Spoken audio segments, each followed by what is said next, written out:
Mēs dzīvojam pasaulē, kura ir uzbūvēta vīriešiem, un ļoti daudzi biznesa guru māca vienu un to pašu. Disciplīna, regularitāte, mērķi, sistemātika, katru dienu vienādi. Tāda lineāra izaugsme. Strādā daudz, strādā smagi, strādā daudz stundas, un tev būs daudz naudas. Un jā, tas strādā vīriešiem. Bet sievietes enerģija strādā pilnīgi savādāk.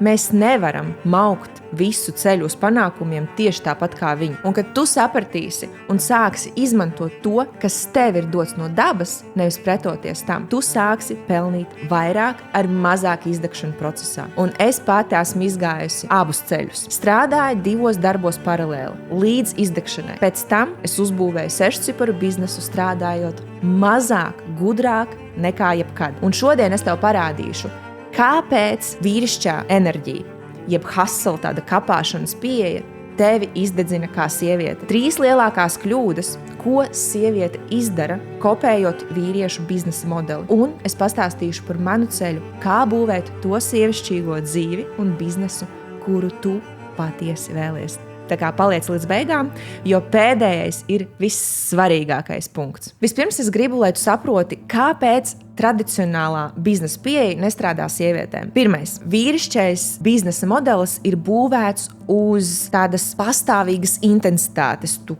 kapā līdz pēdējiem. Vīrišķā enerģija strādā tieši tā. Viņiem ir punkts A un punkts B, un izaugsme, ja process, ceļš, ir lineārs. Savukārt sievietes enerģija viņa ir ļoti plūstoša, ļoti cirkulāra. Punkts A, punkts B, un viņa aizies šādi. Varbūt jūs esat redzējuši kaut kādus piemērus, bet vislabākais piemērs no dzīves. Ja vīrietis sagrib ēst, viņš momentāli aiziet uz leduskapi un paņem ēdienu. Ja sieviete sagrib ēst, viņa pa ceļam uz virtuvi piekārtos drēbes, sakārtos galdu, ielies kaķim trauciņā pieniņu, pabaros visus pārējos un visdrīzāk pati aizmirsīs paēst. Lūk, tāda ir sieviešu enerģija un tā ir vislielākā atšķirība. Nākošais punkts.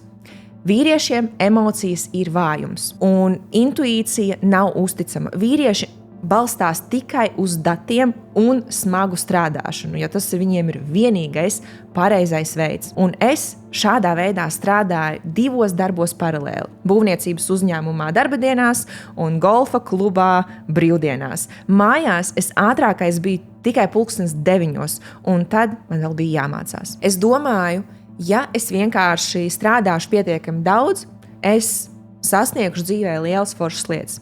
Un es tiešām patiesi tam ticēju. Un es arī sasniedzu šos te panākumus. Bet es reāli izdegu. Un es sapratu, ka izdegšana, un tas ir nākošais punkts, izdegšana nenāk no daudz darīšanas. Izdegšana nerodas no tā, ka tu daudz strādā, dari kaut ko fiziski. Izdegšana rodas tikai tad, kad mēs ilgstoši ejam pret savām vajadzībām. Kad paši pārkāpjam savas personiskās robežas un baidamies izskatīties slikti citu acīs. Mēs mēģinam izpatikt. Un, protams, mēs baidamies pazaudēt naudu, atzinību, cilvēkus, iespējas. Un tad, kad mēs baidamies darīt to, ko patiesi vēlamies, dēļ kaut kādiem sabiedrības uzspiestajiem un tuvinieku uzspiestajiem standartiem, tad, protams, mēs nejūtamies laimīgi. Un es dzīvoju tieši tādu dzīvi. Es strādāju 80 stundas nedēļā kāda cita biznesā, un es izdegu. Tagad es strādāju maksimums 30 stundas nedēļā savā biznesā, un es tiešām jūtos ļoti piepildīta. Vēl viena lieta, ko es ieraudzīju izdegot dzīvē un biznesā, es bieži pelnīju no trauksmes, nevis no miera un pārliecības stāvokļa. Domas, ko darīt, ja man nepietiks naudas? Ja es pazaudēšu klientus, man ir jāstrādā vairāk, vai arī es nenopelnīšu naudu? Un šī trauksmes enerģija tā nerada lielu naudu. Jā, tu uz tās kaut kādu brīdi vari pelnīt, bet tā beigās tevi aizvedīs pie izdegšanas. Ja tu nekad nejūties droša, ja tu nekad nejūties pietiekami, tu visu laiku esi stresā, kas burtiski reāli padara tevi par vīrieti, jo tev regulāri paaugstinās kortizola līmenis, stresa līmenis organismā, adrenalīns, testosterons, kas tev liek kļūt rupjākai, agresīvākai. Tas viss slāpē tavus sievišķos hormonus, kas dod tev šo sievišķo enerģiju, glow, magnētismu, kuram gribas pievienoties pat vīriešiem, jo viņiem ir dabiski būt tādā kaujas gatavībā, adrenalīns, testosterons, drives, eju, malcu, un tieši tas patiesībā mūs uzrunā vīriešos un piesaista, taču, kad sieviete ir tāda, tas viņai nav dabiski ilgtermiņā. Un, protams, viņa esot šajā hormonālajā stāvoklī, viņa agri vai vēlu vienkārši nejutīsies laimīga. Tagad es tev parādīšu 3 lielākās kļūdas, kuras sieviete izdara, kopējot vīriešu biznesa modeli. Un es esmu izdarījusi tās visas. Kļūda numur 1.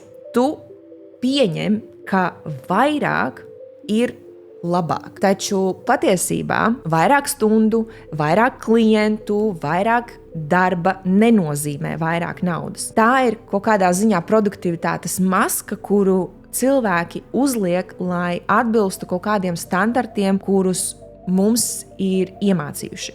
Ja, ka ir jāstrādā daudz, ir jābūt kaut kādai disciplīnai, kaut kādām daudz darbībām, lai tu nopelnītu kaut kādu naudu. Bet patiesībā strādāt vairāk absolūti nenozīmē pelnīt vairāk. Tas vienkārši tā nav. Un es sasniedzu punktu, kur es pelnīju vairākus 100 000 gadā, un tad es piedzīvoju ļoti lielu kritumu. 6 mēnešus es pelnīju vidēji kaut kur ap 5000 mēnesī, kas priekš manis ir ļoti maz. Un es sapratu vienu svarīgu lietu. Tie 5000 nāca daudz vieglāk nekā 1000 eiro pašā mana biznesa sākumā. Ko tas parāda? Es iemācījos prasmes, kas man palīdz darīt mazāk un saņemt vairāk. Es izveidoju sistēmu, kas man palīdz strādāt vieglāk, lai man ir laiks un vieta darīt tikai tās lietas, kas man ienes naudu. Un sievietēm ir svarīgi apstāties, lai uzņemtu ātrumu, jo tikai miera stāvoklī, kad tavs prāts un ķermenis ir mierīgs, pie tevis nāk tiešām ģeniāli risinājumi. Nākošā kļūda. Tu uzliec naudu kā vienīgo un galveno mērķi. Kad sieviete padara naudu par galveno mērķi, notiek viena ļoti bīstama lieta.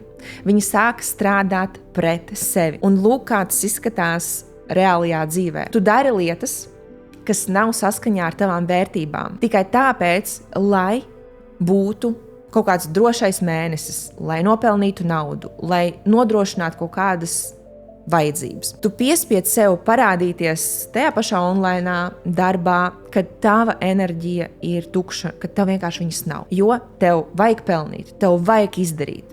Vai tu pati to esi izdomājusi, vai arī kāds cits tev to pasaka. Tu pieņem klientus, kas tev sen jau ir par mazu, un tu taisi produktus, kas nav autentiski tev. Iespējams, tu kopē citus vai dari to, kas ir trendā, kas arī tevi izdedzina. Un tu neapzināti sāc mērīt savu vērtību ciparos. Tavs pašvērtējums sāk svārstīties līdz ar summu bankas kontā. Un tā ir bīstamākā vieta, kur būt. Nauda kļūst par kaut kādu spriedumu, validāciju, tavas pašcieņas, pašvērtējuma mērauklu un kaut kādā ziņā par tavu identitāti. Tu identificējies ar summu bankas kontā. Taču, kad nauda ir vienīgais mērķis, sieviete zaudē savu spēju piesaistīt naudu. Viņa sāk to medīt, nevis radīt. Sievietei ir jāpelna tiešām liela nauda. Viņa var to darīt, un viņa var to darīt daudz foršāk un labāk nekā vīrieši. Un viņi, starp citu, mūs par to pat var apskaust, bet nauda nekādā gadījumā nevar kļūt par tavu galveno mērķi. Nauda ir tikai un vienīgi rezultāts tam, ka tu esi saskaņā ar sevi, ar to, kā tu dzīvo. Tu parādies, esi redzama, izsaki savu viedokli un vēlmes.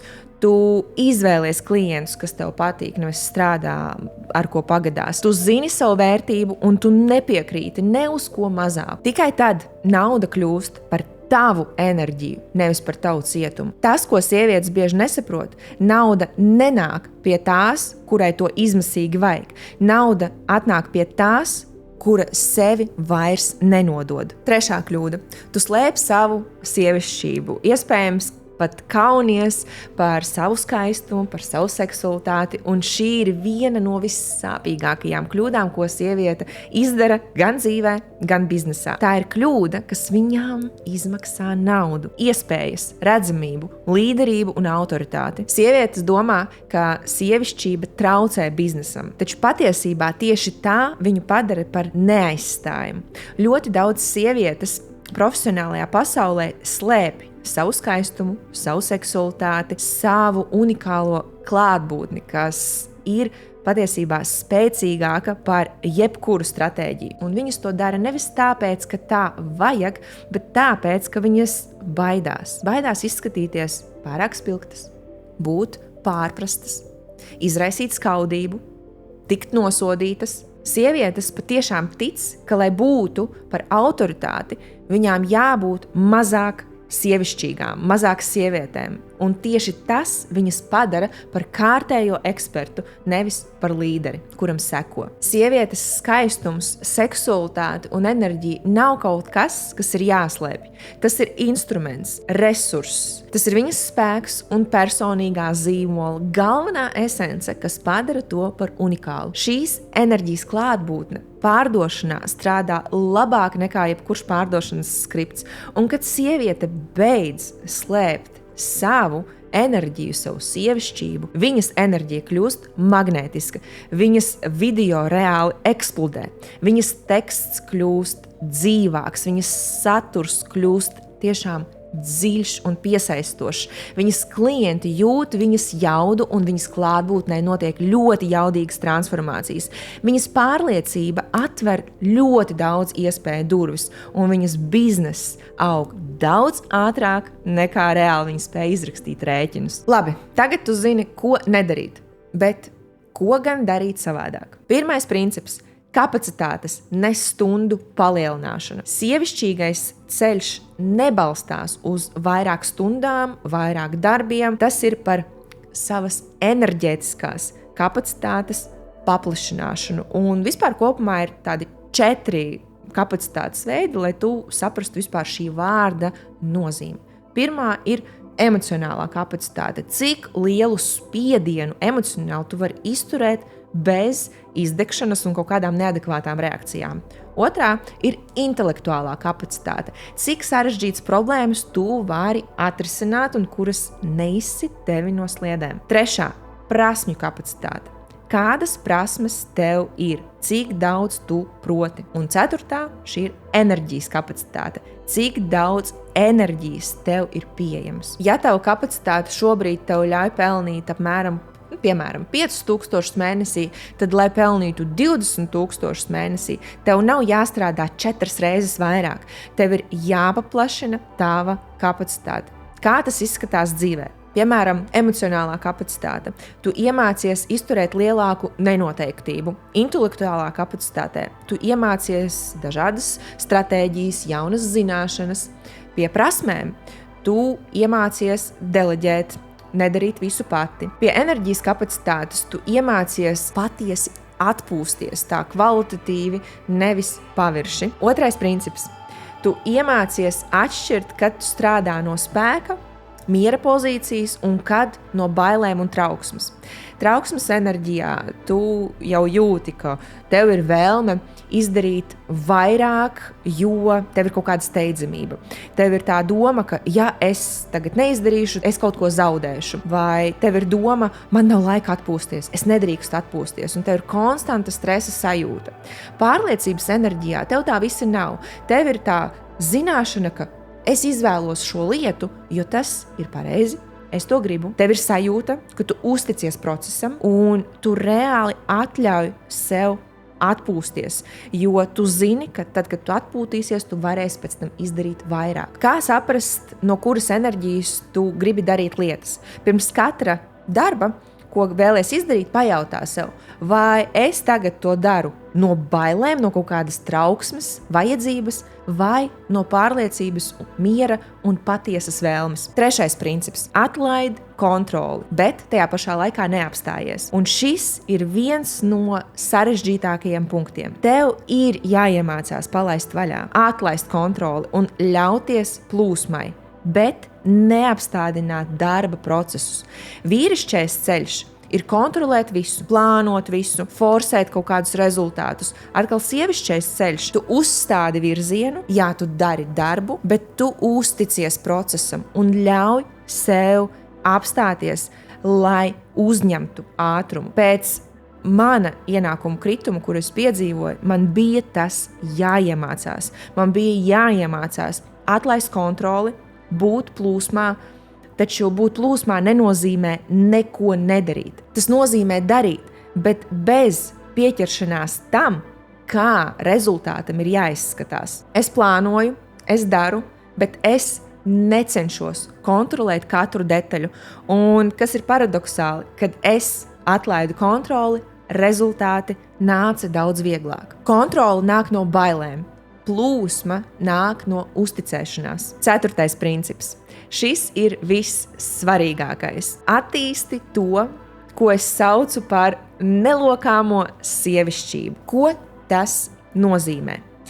Tu zini, ko vēlies, tu apzinies savu spēku, un tu nepiekrīti ne uz ko mazāku. Tu zini savas robežas, un tu tās nepārkāpsi. Ne klientiem, ne vīram, ne mammai, ne bērniem, nevienam. Tu zini savu vērtību, un tu neļauj citiem to ietekmēt. Bet vienlaicīgi tajā pašā brīdī tu esi iejūtīga, tu esi empātiska pret sevi procesā un, protams, arī pret citiem cilvēkiem.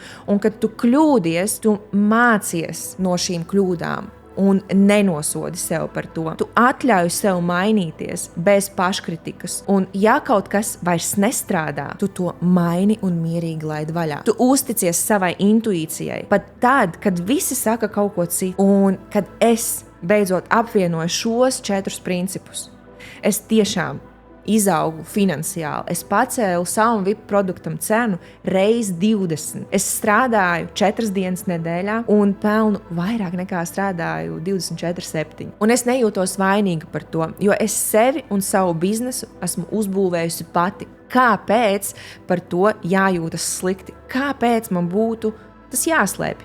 Un pats svarīgākais, ko es sapratu, sievišķība nav vājums. Tā ir tava lielākā priekšrocība. Taču es gribu būt godīga. Šī pārēja nav viegla. Un tev tagad ir jāpieņem lēmums. Vai tu turpinās dzīties pēc vīrišķīgiem standartiem, izdegsi un vispār pārstās ticēt sapņiem, vai tu izvēlēsies uzticēties savai intuīcijai un būvēt, darīt lietas savādāk un pierādīt, ka tas strādā. Es izvēlējos otro. Un tas man atnesa to dzīvi un biznesu, kuru es tiešām no sirds izbaudu. Bet pats svarīgākais, tas man palīdzēja atgriezties pie savas patiesās būtības, saprast, kas es esmu un ko es patiesi vēlos, un pārstāt par to atvainoties. Tātad, es gribu, lai tu saproti, vīrišķais modelis – vairāk stundu, regulāra intensitāte, pārlieku liela kontrole, sajūtu, emociju, intuīcijas ignorēšana. Tas tevi izdedzinās. Sievišķais modelis – paplašināt kapacitāti, strādāt no pārliecības enerģijas, uzticēties savai intuīcijai un atlaist kontroli. Tas tev palīdzēs augt. 3 kļūdas, ko vairs nekad neatkārto. 1. Vairāk darba nenozīmē vairāk rezultātu. Kontrole – tā ir tikai ilūzija, kas tevi patiesībā bremzē. Slēpt savu sievišķību un skaistumu – tā ir vislielākā kļūda, ko vien tu vari pieļaut. Un te ir 4 principi, kurus tu vari sākt pielietot jau šodien. 1. Kapacitātes paplašināšana. Apgūsti nepieciešamās prasmes un gatavojies saviem panākumiem. 2. Strādā no spēka un pārliecības pozīcijas, jo tikai sazemētā miera stāvoklī tu tiešām spēj radīt ko unikālu. 3. Atlaid kontroli, bet tajā pašā laikā neapstājies. Ej soli pa solim, taču tikai uz priekšu. 4. nelokāmā sievišķība. Esi ne tikai iekšēji, bet arī ārēji skaista. Izmanto to, kas tev ir dots no dabas. Tu nevari vadīt biznesu kā vīrietis. Nevis tāpēc, ka tu esi vājāka, bet tāpēc, ka tu esi savādāka. Un kad tu to pieņemsi, kad tu beidzot pārstāsi cīnīties pret to, kas tu patiesībā esi, tu būvēsi to dzīvi un biznesu, kas nes laimi, mīlestību, veselību, naudu bez izdegšanas. Vieglākais veids, kā sievietei pelnīt naudu, ir sākt būvēt savu personīgo zīmolu, pārdomāti, stratēģiski un pats galvenais – sievišķīgi. Un ja tu vēlies manu palīdzību personīgā zīmola veidošanā, seko linkam video aprakstā. Paldies, ka skatījies un tiekamies nākošajā video.